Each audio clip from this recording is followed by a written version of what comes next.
Nigeria will be fighting for the third place at the WAFCON that is ongoing over there in Morocco just because they missed out against Morocco on penalty shootout. Welcome on the show, 360 Sport on Trust TV. I am Adeni Ajishafe. We'll be looking at a lot of stories on the show as we talk about Shepolopolo. We beat Super Falcons to WAFCON bronze coming from the Zambian coach Nwape, as the name they call him. And right now, he's actually talking tough that this team will defeat Nigeria and the top placement will be coming up on Friday. Well, we wouldn't blame him because of what has actually happened at the WAFCON competition. Joining me to talk sport is Ayo Adams. Ayo Adams looking at this particular topic. The coach of Zambia saying, well, he believes his team, his ladies, will defeat Super Falcons. Bold of him to think so. He actually used the word, which I didn't want to use, say aging Super Falcons. Aging? Oh, really? He's glad that the girls' aggressiveness cost them the final. Because for me, if we had stayed 11-11 against Morocco, we would have taken them out. We saw how the last couple of minutes, 20-30 minutes, played out after the two red cards. But with Zambia, they're not a bad team. Seriously, not a bad team. But I mean, mentally, if you look at the Super Falcons, what they've been going through, I mean, they're going to lose some of their best players for the third place. Ajibade will not be featuring in that match. She got a straight red card, and the other player too. And then now looking at the predicament of their wages also, these things will affect players mentally going into a fixture like that. So it will demoralize them. Yeah, it will most certainly do. And they've not had 2 training sessions, and that's for the final that's happening on Friday. On Friday, it's quite. I don't know. It's not promising enough. But I mean, it just takes two other training sessions to get back in shape. I know they already have their mode of play tonight. Yeah, tomorrow morning. Yeah, tomorrow morning they already have their mode of play. They have their style of play. That's not going to change. It's just to bring in players who are going to clearly slot into the positions that are clearly missing. But I think they should coming home with the bronze would be a good one for us. I mean we've been dominant so far. No wonder he called us aging. After winning 9 times. After winning 9, I mean we're going for the 10th one now. Well, we know that we are out of the finals, but at least let's fight for the third place. At least if you cannot get the gold, you can't get the silver, go for the bronze. Yeah, go for the bronze. Zambia are saying they will. I know they are really pained because of the game against South Africa. How it went down, that penalty that was awarded to South Africa really got them so unhappy. And now they are doing everything possible to make sure they can make do with that bronze trophy. Yeah. And it would be nice if Super Falcons could actually tell Africa, the whole Africa, that yes, even though we are down, we are not totally out, we can still come up to do something big against Zambia. And I expect the ladies to actually answer, not minding the fact that they've not been paid as when due or they are being owed, not mind the fact that yes, the tournament has been kind of a roller coaster for them, but the fact that they sort of prove a point that we are still the queen. When it comes to football in Africa, we're number 1. Undoubtedly. I think they should do that. Professionalism first. Winning that bronze medal will not give them that edge over the federations and the governing bodies. Now we've got the bronze medal. What did you have to say about it? Yeah, we know that we couldn't go for 10, but now at least we didn't come back home empty-handed. And I mean, they're not even going to come back home empty-handed. They've qualified for the World Cup in New Zealand next year. So that's already a big progression for them. That's something they should start looking forward to. They should start planning for it too financially, because we don't want to hear stories. We don't want to come back. Yeah, the World Cup are the biggest stages in football. We don't want to hear such stories because it will be so embarrassing, even to us as journalists, as sport enthusiasts. It's going to be irritating people labeling our country, because now I know this news about it is going to go viral. But I mean, I have really, really strong belief in them that they're going to really come out on top. What's always come to my mind is how do they always feel when they know that this kind of news goes viral and they sleep so? It's shamelessness. It's something that I won't say enjoy. It's just something that they don't understand. They've not been there. If you've been an athlete, you won't treat an athlete in such a manner. But look at because we've seen what Eto'o is doing. Yes, that's significantly that reference. If you look at Eto'o, he understands what players and athletes go through. You could see him when he came on the board. He held the mantle of leadership. He told the people who were there, if you're not ready to work for Cameroon, please find your way out. Inclusive of the players. If you think you're too big for your national team, put down the jersey. We will find people who really see the putting on your colors and shining on your country outfit as a remarkable feat. We would allow them to play. So we need people like that who are strong-willed, ready to work, and their integrity level is high. Because this shows that it's not high. It shows that it doesn't even exist. Because if you can keep having the same thing happening over and over again with different aspects of our sports, Not just one. With different aspects. It's happened with the Super Eagles. It's happened with the basketball. It's happened with the Athletics Federation. Now here with the women's football, where does it stop? That's the question you have to ask. So where does it stop? So when you talk about sleeping and sleeping, they sleep perfectly and they're sleeping in their $1 million rooms and flying private jets, while the people who are actually laboring to make sure that the country remains at the pinnacle of contention, you're maltreating them. It's unfair. It's clearly unfair. And I just think we need to do something about it. As young people in sports, I mean, let everybody just wire down, gear up, and talk about, they don't talk about sport. That's how we got here. Sports is not really, they've not been given that much leverage. That priority. It's not been given. If it's a priority, I think the first thing that should come out from the presidency should be, that money should be paid before the end of today. Whoever you're vetoing, veto whoever you're vetoing. I was reading in the article saying, the bureaucracy, that how long it takes. How long it takes for what to happen? You're not awarding money to strangers. You're awarding to people who represent your country. It's not as if it's a contract you're awarding money for that nobody knows what is going on. No, you already know this. They are there playing. They are there playing. So, but then when the overall body that governs the country doesn't even have that much interest in sports, things like this seem to surface. Well, we've been talking concerning Shepolopolo, coach Mbappe saying, he believes his team will actually defeat Nigeria. We'll wait to see. Friday is so close. We'll be looking at that particular game between Super Falcons and Shepolopolo of Zambia coming up on Friday. Now, let's come back and talk about our own Bayelsa Queens. They qualified for CAF Women Champions League and they'll be playing in the tournament. And from the way it is, they get right now a tough Wafu B Women Champions League Zonal Qualifier draw. The draw will be looking at that draw there, and quickly we'll talk about it. But while we are still looking at Bayelsa Queens for us to get a draw, well, this team, they've done their best by winning the Super 6. And now they're representing Nigeria. We know what happened to Rivers Angels when they qualified and they couldn't go, they couldn't move anywhere. And that shows how our footballers actually dwindle. It was an eye-opener for people to see that really Nigerian football has dropped. Now, Bayelsa Queens, they've qualified in a very tough group. Let's say if we can have that draw there. Looking at the group, the group now, the CAF Women Champions League Zonal Qualifiers draw, that will be coming up. Bayelsa Queens, do you think they can at least better things now that Rivers Angel couldn't do it? Maybe they can turn things around. I don't think it's a case of maybe anymore. It's a case of are they properly prepped before the Super 6 that they won? Did they play opponents that are actually formidable, that are actually strong in that, and to put it in that manner? I mean, whenever you come out of from your own sphere, you seem as the champion. Then you go into a pool of teams who are way stronger than you are, and then you find yourself that, oh, okay, I'm not fit for this. So I think it needs to evolve to the preparation before the competition. Now they already know they've been drawn in a very tough group of 7. They now have to go back and re-strategize technically. Play if it's friendlies that are going to show friendlies against set oppositions that you know are almost at par with the teams you're going to play in the competition. That's the next step to go, because you know that their contenders here in the country, they're not as strong as the people they're going to be meeting in the Continental Championship. So that's where the coach needs to go to next. Let's look for opponents that are going to play in friendly games that are going to really show the strength and willingness of who we're going to play in the competition. That's like the only way they're probably going to have a chance, because these other teams are actually more prepped physically and mentally.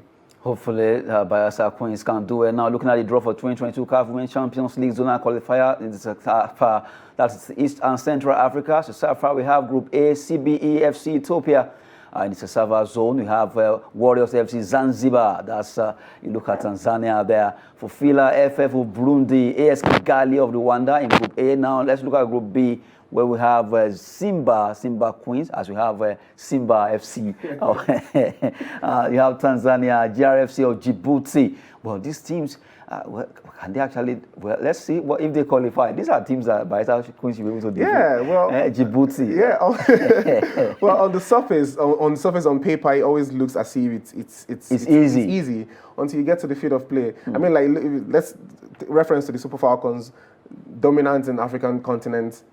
Generally, the African teams, and when they go to the World Cup, it's just like as if their babies against us who are playing. The women Euros is currently ongoing, and watching some of their games, I was a bit terrified. Are you sure Africa can actually I was watching the English team, the England, the Lionesses, and I was a bit terrified seeing them play. They are so agile technically. They just you can see a sense of organization when they play football, as opposed to they have strategy when they play. So I think that's one thing we also need to look into. How have they gotten to this level of quality football, as opposed to just having girls who are good? Yes, we know the girls are good.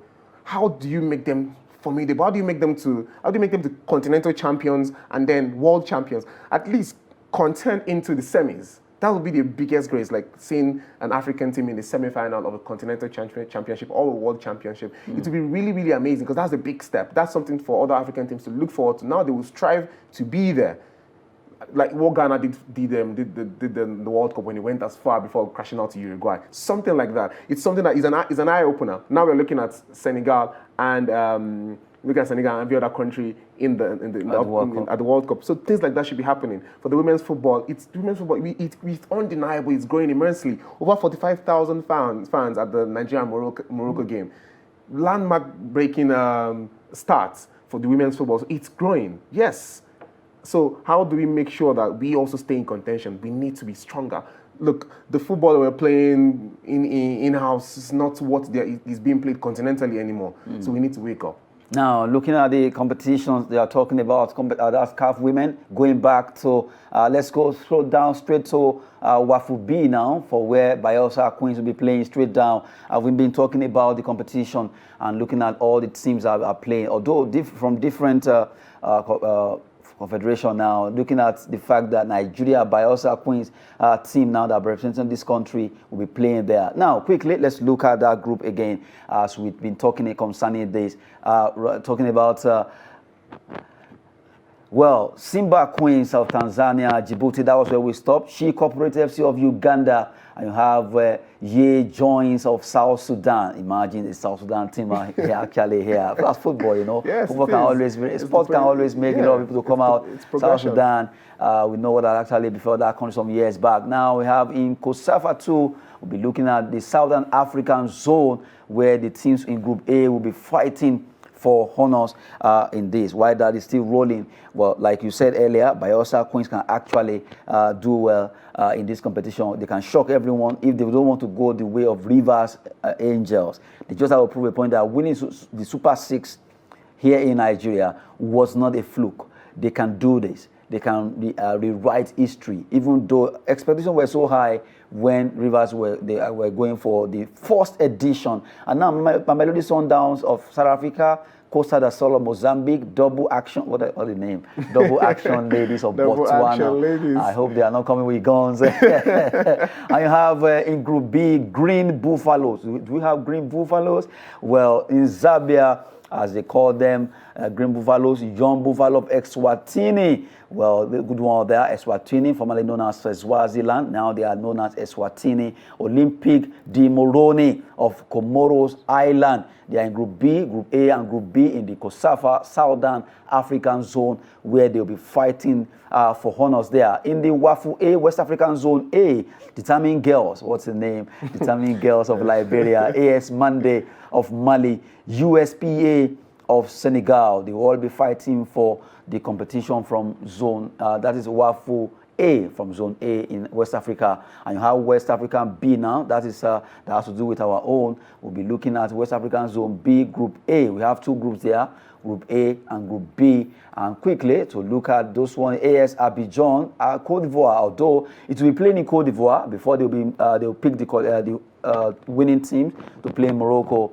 AS Abidjan in Cote d'Ivoire, AS Police of Niger Republic, Espoir FC of Benin Republic. They'll be joining them in Group A, while in Group B, you'll be having other teams, about 4 of them. They'll be fighting for honors in Group B. That has Ampem Dakwa of Ghana. That's a team that Bayelsa Queens will watch out for. They are very good. I remember how the Asakas of Ghana, what they did at the inaugural competition. USFA of Burkina Faso, Atleta FC of Togo. They are also there. And our own Bayelsa Queens of Nigeria, they'll be playing there. So these 4 teams from Ghana, from Burkina Faso, from Togo, and also Nigeria, they'll be fighting for honor here in West Africa, that is in Cote d'Ivoire, alongside even the Group A. Let's see who wins from the 2 groups before they go to Morocco. Yeah, definitely our girls will. I hope they come out strong, because I mean the male side have done their part. They've won their own championship, and that's something to look out to. So they need, let's see them represent. Let's see them come out formidable enough. Let's see them strong enough. And like I said, the preparation is very, very important. Those preparation games are very, very vital to a competition. So you keep yourself ready.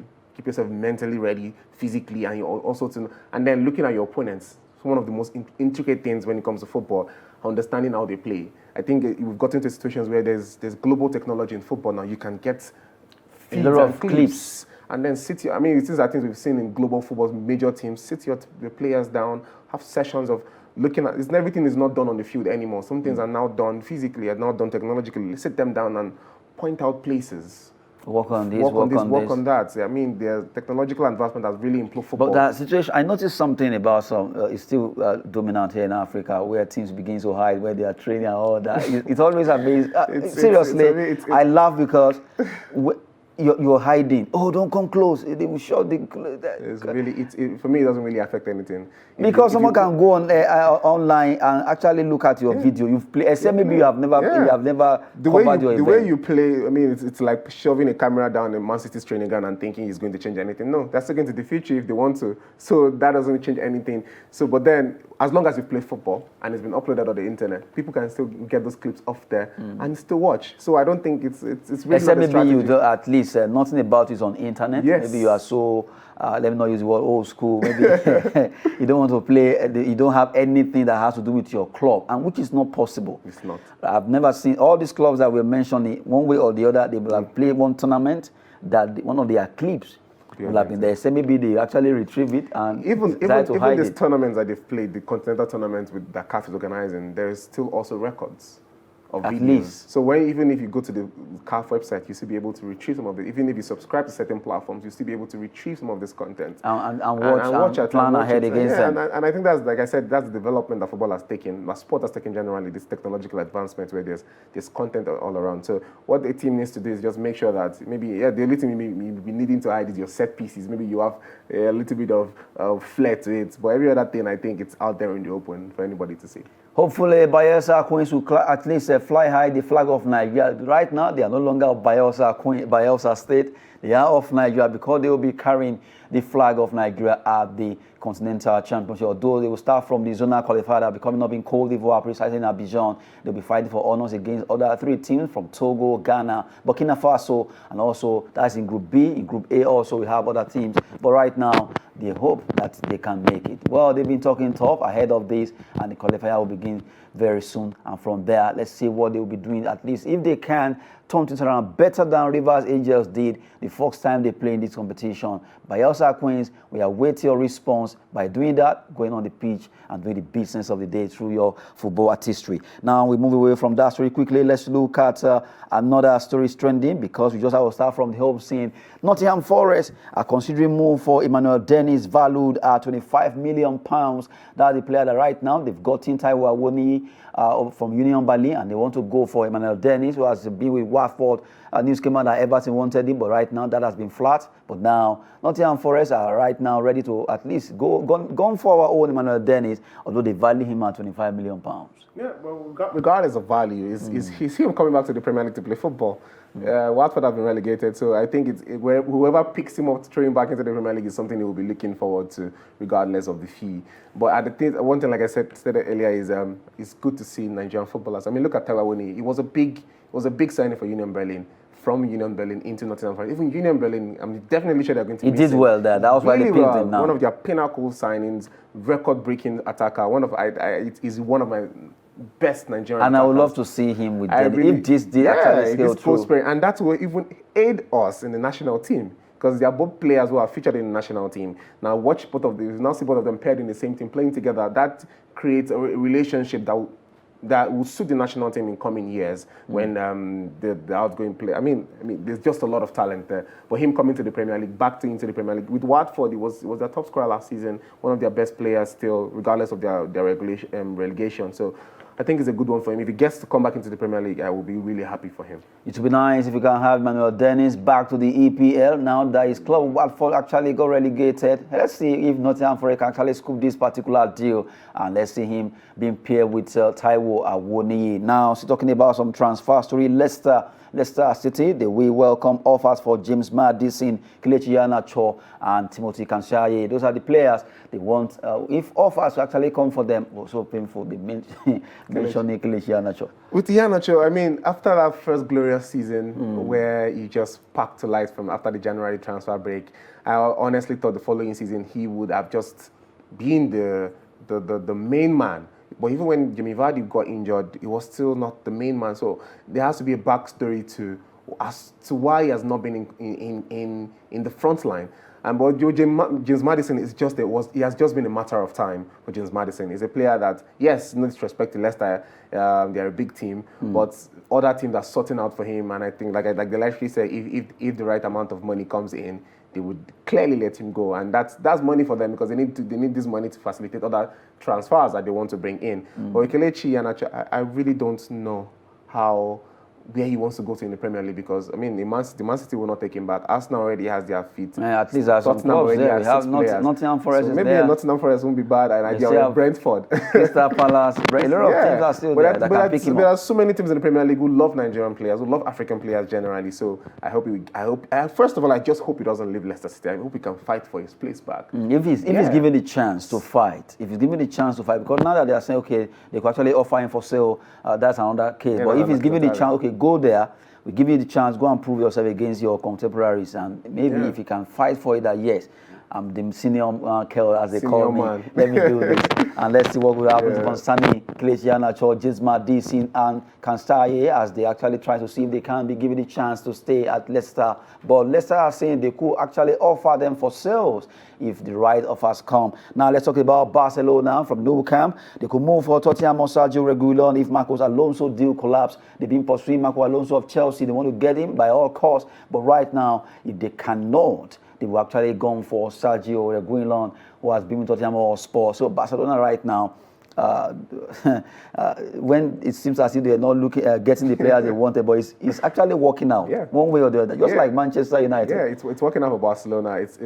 They are doing a lot of backyard deals. Despite them not having much money before. People say they don't have money. Barcelona have actually sold a couple of their rights. They sold TV rights. They sold their BLM rights. Just to raise cash. So they have an influx of over 600 million euros at hand to spend. So, and they're also still waiting for a lot of money coming in. They said they want to sell about 6 players. Yes, they have players on their radar to sell. Players like Umtiti, Ricky Pugh, the reluctant Frankie de Jong who doesn't want to leave, and I mean so much more. But with the inclusion of, I really don't see. I'm a Barcelona fan, and I don't see the reason why they want to get Marcos Alonso. If it's a Reguilon is there, so Reguilon is younger and it's more vibrant as opposed to Marcos Alonso. So maybe as a Spanish player, they always prefer their own. Definitely, Reguilon is also Spanish player. So he's now what I'm saying, of course, but maybe they are looking at age-wise. Technically, Marcos Alonso seems better. Mature, more mature. But if you look at the team, you look at where they're coming from. He's coming from a Champions League winning team, and Antonio Conte has outcasted Sergio Reguilon. He doesn't want him in his team. So you're going to look at, do I want to reject? But then it's a transfer deal. What worked for a team might not work for you. What didn't work for a team might work for you. And Barcelona, they've been doing well in transfer window. Lewandowski, Rafinha, Kessie, Christensen. It's working. Let's see what they'll be doing if they can add the Guion to their team. And lastly, before we go, RB Leipzig, Croatia defender Josko Vardiol is a target for Chelsea. The Blues are also doing business to replace Cesar Azpilicueta, who will also be joining Barcelona. Now, it's clear. They were saying yesterday, they were actually mentioning that, well, they won't sell Azpilicueta until or if they don't get a player. But now they've actually centered their radar on Josko Vardiol, who plays for RB Leipzig, Croatia defender. And you know how Croatians can be very good. I'm sure they are taking a cue from Luka Modric, what he has done so far. So it will maybe one way or the other they could have at least Luka. You know this player better. What do you think? Well, that's how really transfer works. If you want a player to go out, look for at least a close person that can actually give you some. Yeah, it's a no-brainer sending a player out and then not getting somebody back in. Chelsea center Christensen, they've gotten Koulibaly. They are still looking at the shores of Jules Koundé, with Barcelona is tussling with them. So, but then if he comes in and Azpilicueta goes, that's a good gap that has been filled, and they're ready for the next season. Those things that actually act as if they were not going to buy a player. Man United, Chelsea, Barcelona, they've gotten some of the players they've been pursuing and it's working out for them. That will be it on 360 Sport on Trust TV with Ayo Adams. Thanks for coming on the show. My pleasure always. I am Adeni Ajishafe. Thanks for watching.